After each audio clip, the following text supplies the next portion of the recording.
দেশের মোট বৈদেশিক মুদ্রার রিজার্ভ এখন ২৬,৩৮৬.৪৬ মিলিয়ন বা ২৬.৩৮ বিলিয়ন ডলার।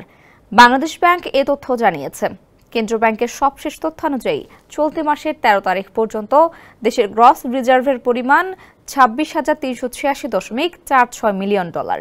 আন্তর্জাতিক মুদ্রা তহবিলের হিসাব অনুযায়ী রিজার্ভ এখন ২১,১১৪.৩৫ মিলিয়ন মার্কিন ডলার।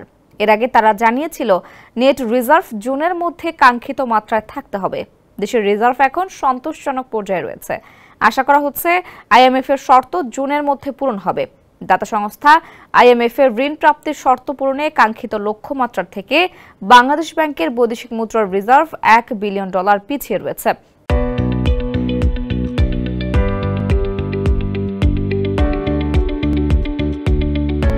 আইএমএফ এর শর্ত অনুযায়ী জুনে নেট রিজার্ভ থাকতে হবে ১৭ বিলিয়নের কিছুটা বেশি। কেন্দ্রীয় ব্যাংকের নেট রিজার্ভ ১৬ বিলিয়ন। এর আগে ৬ এপ্রিল পর্যন্ত দেশের রিজার্ভের পরিমাণ ছিল ২৫,৬২৫.৩৮ মিলিয়ন বা ২,৫৬২,৫৩,৮০,০০০ ডলার।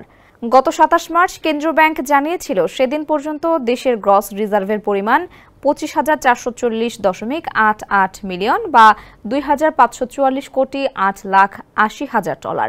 আর আন্তর্জাতিক মুদ্রা তহবিলের হিসাব অনুযায়ী রিজার্ভ ২০,২৯৬.৯৩ মিলিয়ন বা ২,০২৯,৬৯,৩০,০০০ মার্কিন ডলার।